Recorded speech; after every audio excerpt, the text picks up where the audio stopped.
Hi folks and welcome back. Now today it's story time as I answer the question, where does my YouTube channel name AgingJedi come from and why is my in-game username for everything I play Oake?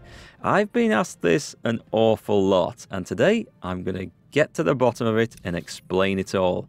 It's a long story and a complicated one and it's not without its moments of stupidity either. And it all started a long time ago in a galaxy far, far away.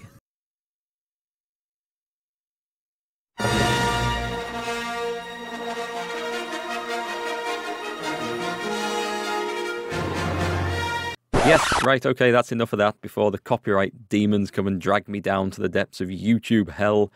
You see, back in 2002, I started playing a new sandbox Star Wars MMO called Star Wars Galaxies and Empire Divided. Now, this MMO is one of the best games I have ever played in my life. I enjoyed my time in here perhaps more than any other game before or since. And yes, it had lots of flaws and lots of faults, but it had a lot of amazing features, some of which were pretty advanced for its time in MMOs. And some of the best features, for some reason, have not been repeated by other MMOs ever since.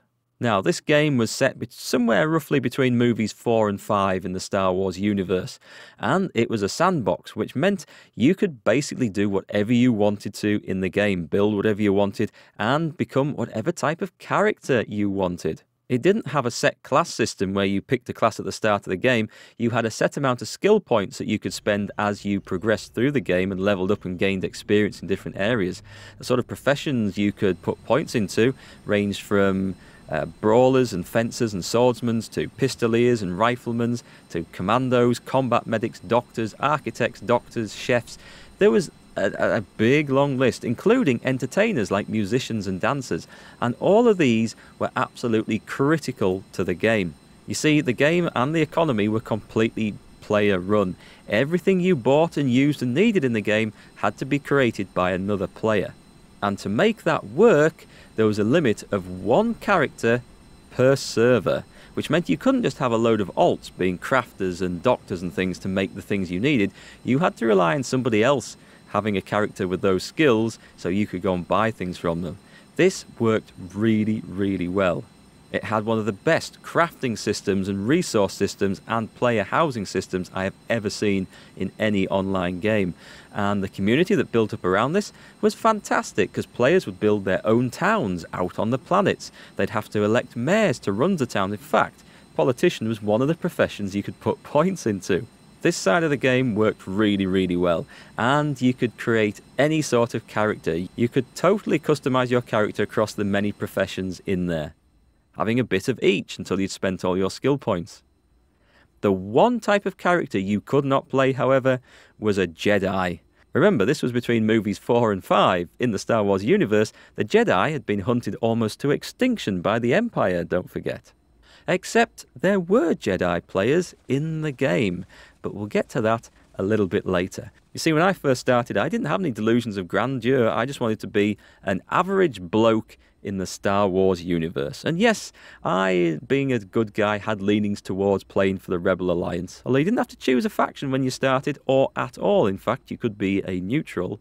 But I imagined wanting to play a character who's a bit of a scout, a ranger, who would maybe go scouting around, looking out for Empire bases, so they could report back and form a little attack squad with some rebels to go and take them down. That's kind of how I imagined my character to be. And so I rolled my character up, chose the appearance, and named him Eric. Wait, what? What's that got to do with Oake and AgingJedi? Well, actually, it's right there where this story begins.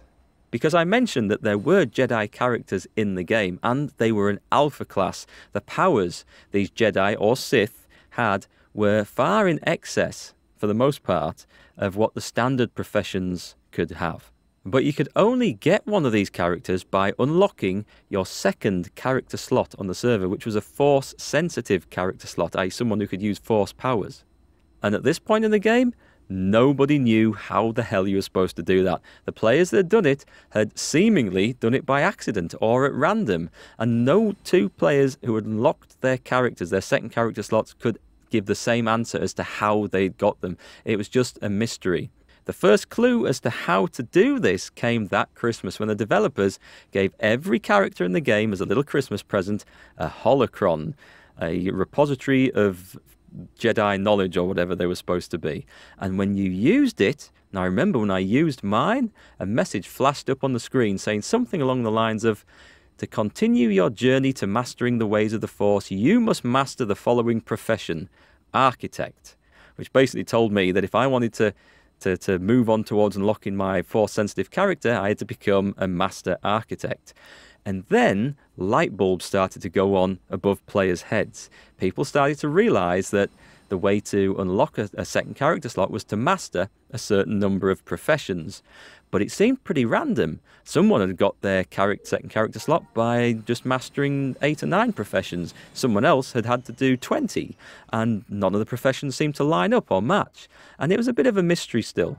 But as time went on, people worked out, and with clues from the developers, unintentional or not, that the way to do it was to master 5 random professions. And they were random. I think there was between 30 and 40 professions all told. And each one took a hell of a lot of grinding. That's what Star Wars Galaxies was. It was a grind fest from start to finish. And the professions were random and different for everyone. So you basically, unless you could get hold of these Force holocrons that were spare, that people weren't using and sold to you for vast amounts of money, you just had to randomly master as many professions as you could, one after another, until eventually you unlock that slot. Now, that might sound like an absolute pain in the backside, a real drag and no fun whatsoever. After all, when I rolled my character, I had no intention of becoming an architect. But, however, I thought I'd quite like a Jedi character, and so I went for it. And to some, the idea of grinding these professions was just murder. However, I have to say, I enjoyed that phase of the game so much. You see, I got to try a different profession out every week or 2 weeks, or however long it took me to master one before moving on to the next. I got to meet loads of different players. For the crafting professions, I had to buy resources and sell finished products too. For the combat professions, I had to group up with players and we'd get talking. It was a very social game. Everyone relied on somebody else for something they needed. I could actually do a whole video on Star Wars Galaxies if anyone is interested. It was a very good game. And I say was because the developers eventually killed it. The footage you are seeing here isn't the original game. This is Star Wars Galaxies emulator.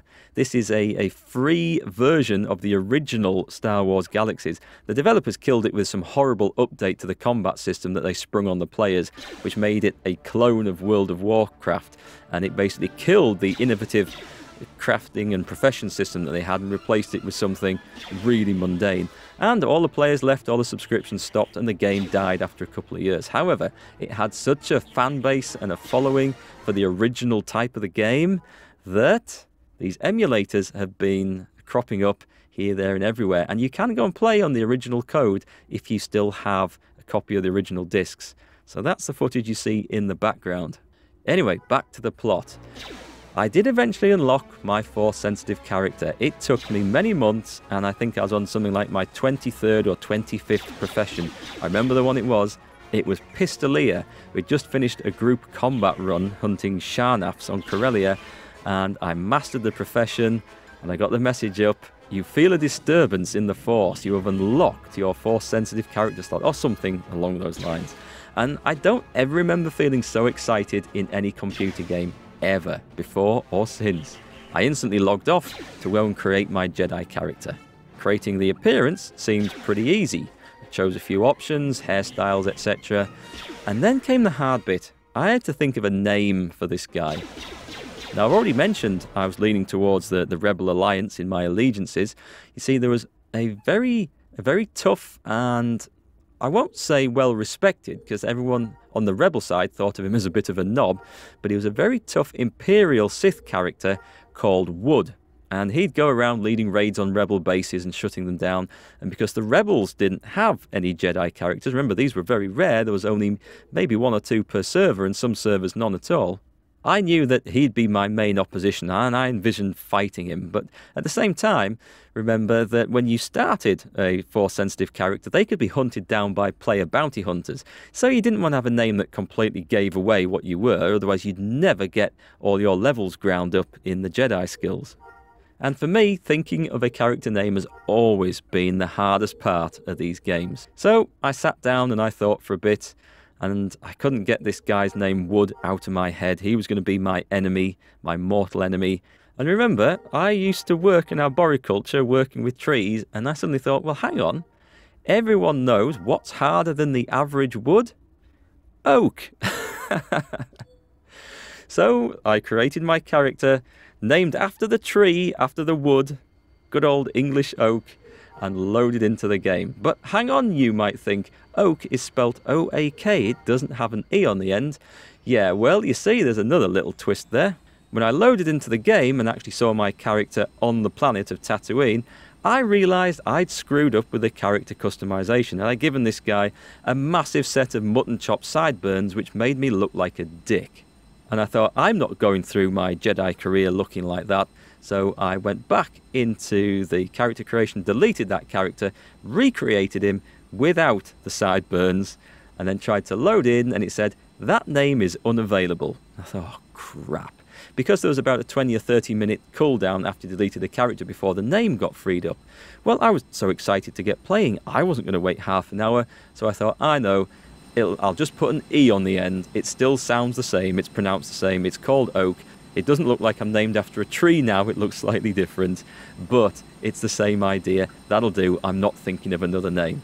And then Oak was born. And I have used that name in pretty much every MMO I have played ever since. Because I don't like thinking up new names. And also because people got to know me both in Star Wars Galaxies and in World of Warcraft. And the game you're seeing in the background now, which is Star Wars The Old Republic, because I'm not going to try and create a new Jedi character on Star Wars Galaxies emulator. That was months of grinding. In fact, I don't even know if it's possible on the emulator. But that is how the name Oak came into existence. I told you it was a long story and pretty silly. But we're not quite finished with the silliness just yet, because that doesn't quite explain the channel name AgingJedi. You see, when I came to create my YouTube channel, I had the same issue. I had to think of a name for that. And I didn't want to go with something like XX Gaming or so-and-so Gaming, because everybody uses that. And I just couldn't think of a good name. I spent hours over this, and I thought, well, I can maybe use Oak in the name, but then that doesn't really mean anything. And eventually, I settled on the name AgingJedi. But why? Am I referring to myself? Or am I referring to the character Oak, who has been around now since 2002, and he's played as a Jedi in Star Wars Galaxies and in the Old Republic, and I've used that username in every other game. Is Oak the Aging Jedi, or is it me? Because I'm not that old as it sounds. Well, it partly refers to both of us, because it's a bit of a statement as well. You see, when I started the YouTube channel, I knew it wasn't going to be a short-term thing. I knew it was going to take years and years of hard work to make any sort of success out of it. Basically, I was going to be in it for the long term. And also, I've been playing video games since I was about 9 or 10 years old. That's nearly 30 years.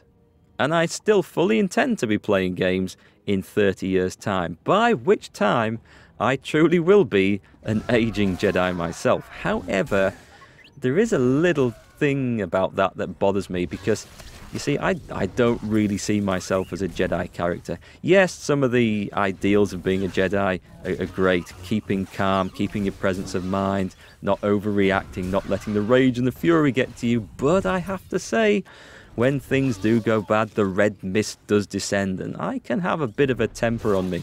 Also, I am not the most patient person in the world ever. But finally, if I really did have Jedi powers, I might try and use some of them for good, but really there's a mischievous streak in me, and I wouldn't be able to resist doing things like pushing people off the edge of cliffs if they just happen to be standing there. Yeah, stuff like that would make me laugh. Pushing people over into puddles, dropping things on people's heads if they deserved it. So I'm not quite nasty enough to be a Sith, but I'm not quite pure enough to be a Jedi either. Which still doesn't really explain the aging Jedi thing. I've given you 3 possible explanations. And it is indeed a name I have come to regret slightly, because I can't put it on any sort of merchandise or anything like that. Jedi, on a t-shirt or a mug or a hat that I tried to sell? No, I think Disney would be after me for that.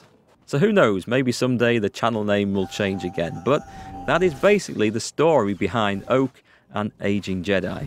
And I really didn't think it would take as long as this to fully explain it. But there you go, folks. I told you it was pretty stupid. Oh, and in case you're wondering, my name in World of Tanks is Oake_EU. Where did that come about from?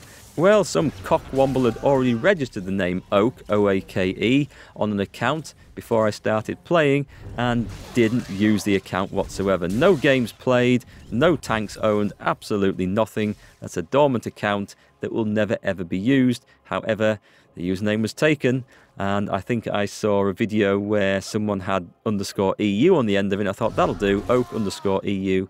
Not realising at the time that name was taken from a test server, so I look doubly silly now if I ever play on the test server where it says Oake_EU_EU. But hey, what's done is done, and I'm not about to blow 2,500 gold just to change that, because I'm still left in the situation where I'd have to think of yet another username. So there we go. The name Oake has endured for about 15 or 16 years. Let's hope the name Aging Jedi will endure on YouTube for at least as long as that. I certainly intend to still be here playing games in 15 years' time. Let's just hope you guys are still here watching me do it. Alright, well, I don't think I could have explained it any different, any shorter, or any more long-winded either, for that matter. And I do hope that clears things up slightly. Anyway, folks, thanks ever so much for watching, and as always, I'll catch you on the next one.